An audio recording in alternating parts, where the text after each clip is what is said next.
Hello, my name is Richard Pegador and I'm here to report the design flood discharge part 1. So before anything else, here are some questions. So firstly, what is a flood? So we all know what a flood is, but with the proper definition for this is that it is an overflow of water that submerges land that is usually dry. Floods are an area of study in the discipline of hydrology. Floods can look very different because flooding covers anything from a few inches of water to several feet. So we still consider it just a small flood above the knee or just maybe a few inches still a flood. And they are of significant concern in agriculture, civil engineering, and public health because, like in public health, for the safety, and same at civil engineering, and for agriculture, it's because of the crop, the handling of the crops, so it's still important there.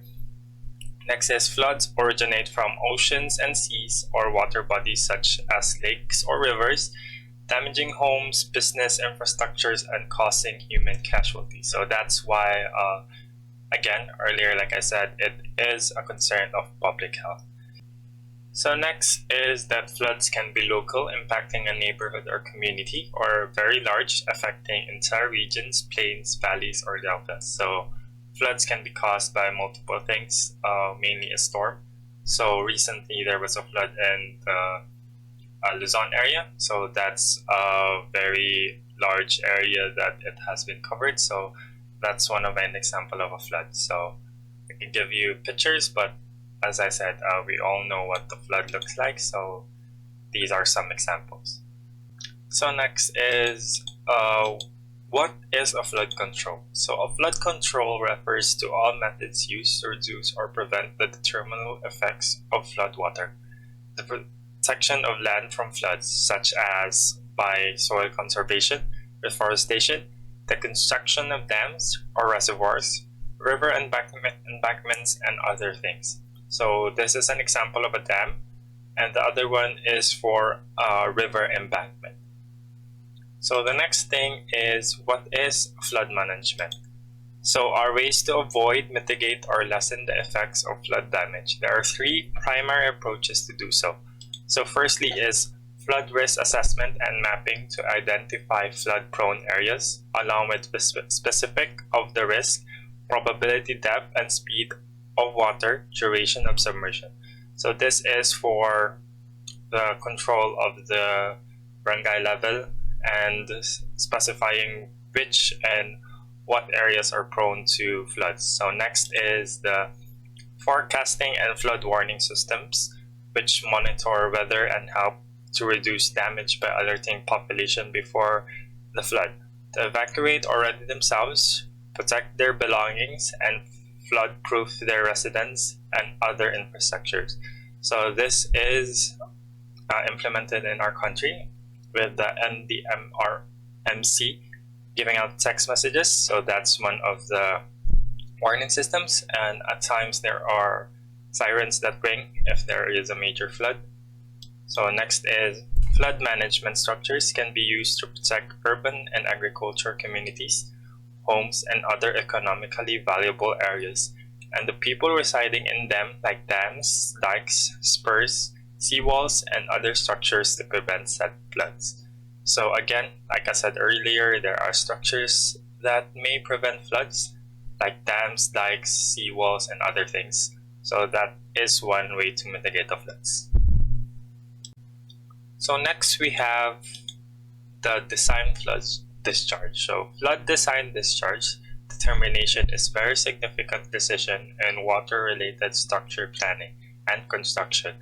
Water structures that require proper flood design discharge are canals, diversion tunnels, dams, culverts, bridge, and levees. Various scientific probability and statistical methods are used for determining the most accurate design flood quantity. So this is important when constructing like bridges because it might be affected by flood, and it is like advised to like give out a design that could withstand like a current or the amount of water that might be on that might be applied to that bridge or something. So next is the design discharge definition. The flood design discharge for a water structure has numerous definitions, and the most significant are the following: the maximum flood that any structure can safely pass, the flood consideration for the design of a structure corresponding to a maximum tolerable risk, the flood which a project involving hydraulic structures can sustain without any substantial damage either to the object which it protects or to its own structure, and lastly, the largest flood that may be selected for design as for safety evaluation of a structure. So next is the design discharge choice. Determine the design discharge for streams for a particular recurrent interval. Establish a return period. Provide a benchmark for the relative risk to be attached to any particular design. So these are like data that have been gathered from previous floods to be used as reference. So firstly is the probable maximum flood, or the PMF, is the greatest depth amount of precipitation for a given storm duration that is theoretically possible for a particular area and geographical location.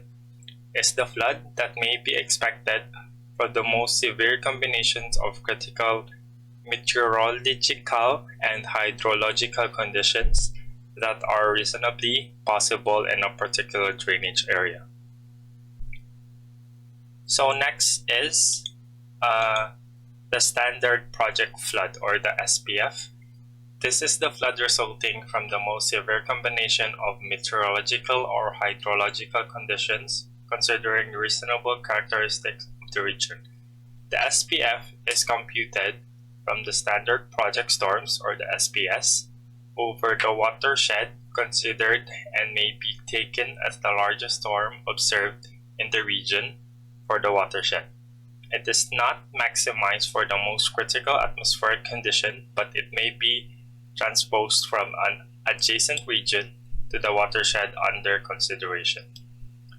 So next is flood of a specific return period. So this is estimated by frequency analysis of the annual flood values of adequate level. Sometimes when the flood data is inadequate, frequency analysis recorded storm data is made and the storm of a particular frequency applied to the unit hydrograph to derive the design flood. This flood usually has a return period greater than the storm. So another one is the IDF, which is the intensity duration frequency curve. So this is a curve that describes the relationship between rainfall intensity, rainfall duration, and return period.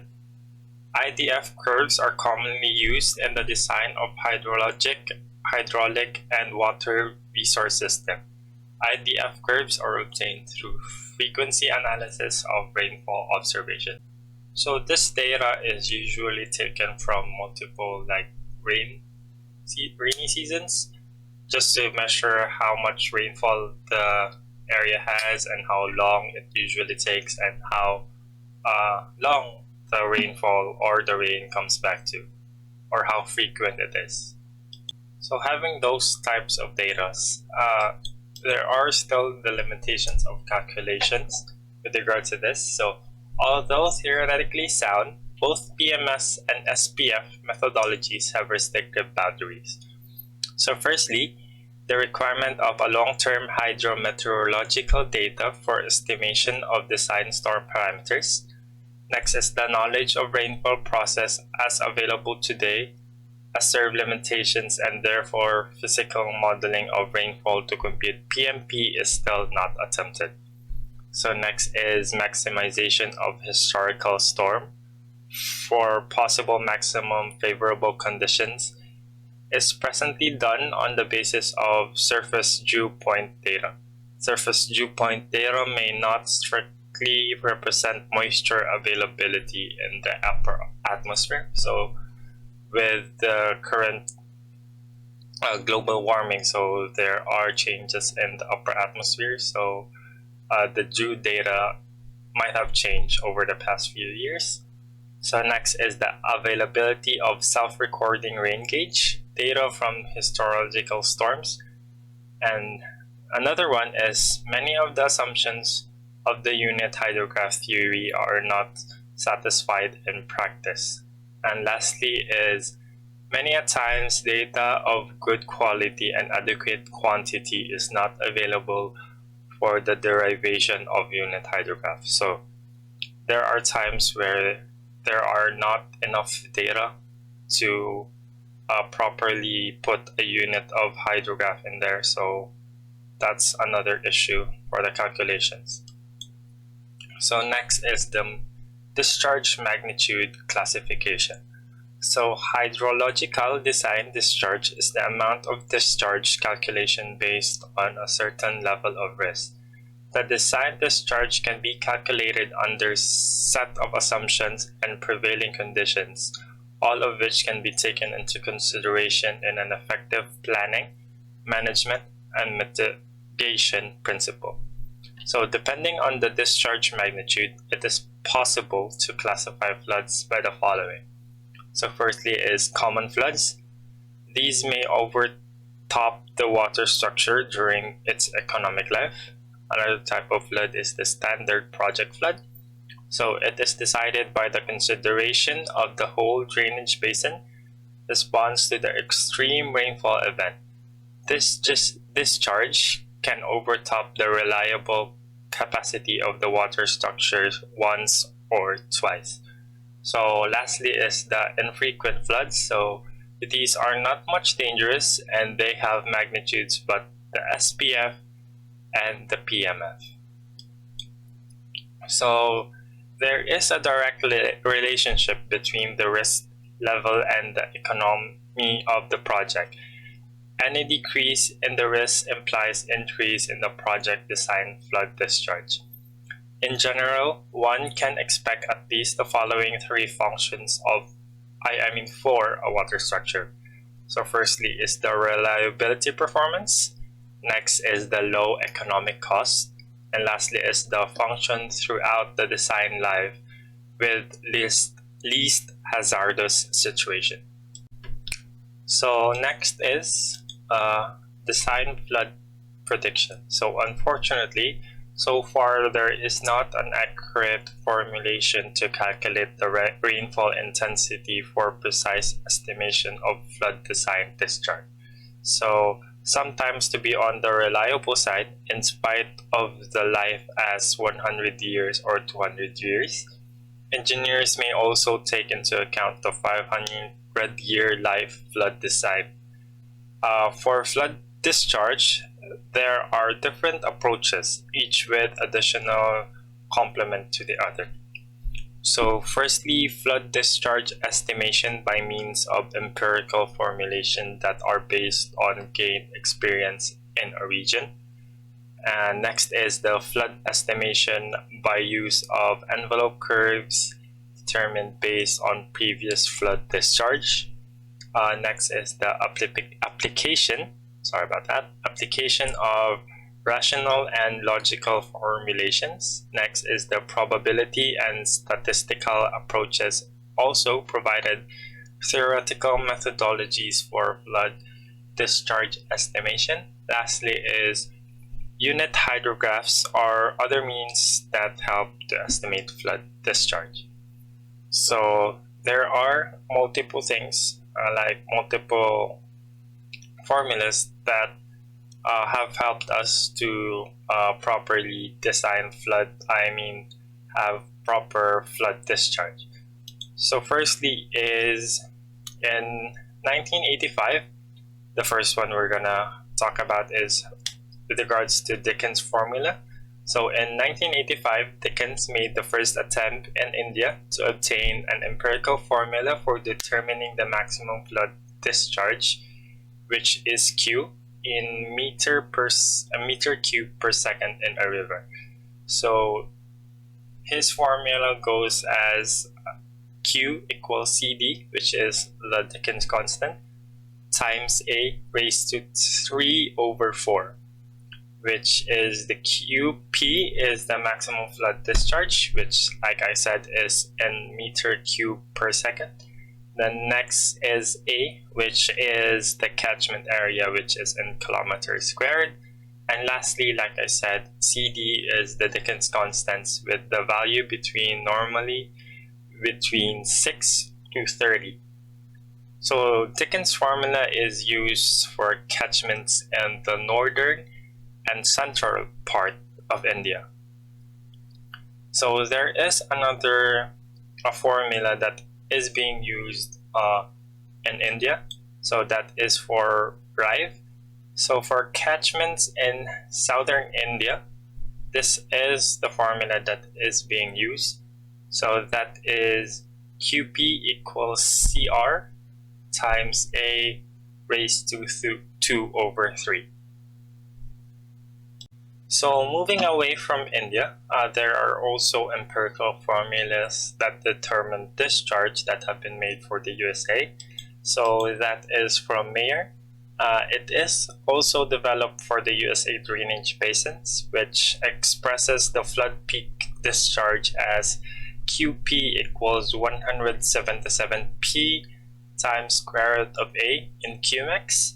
That is a unit that is for flow equal to 1 cubic meter of water per second.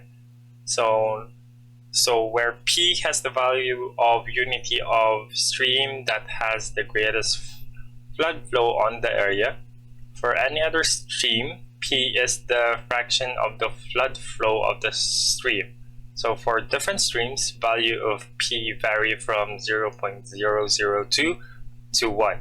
Usually this is taken up to 1.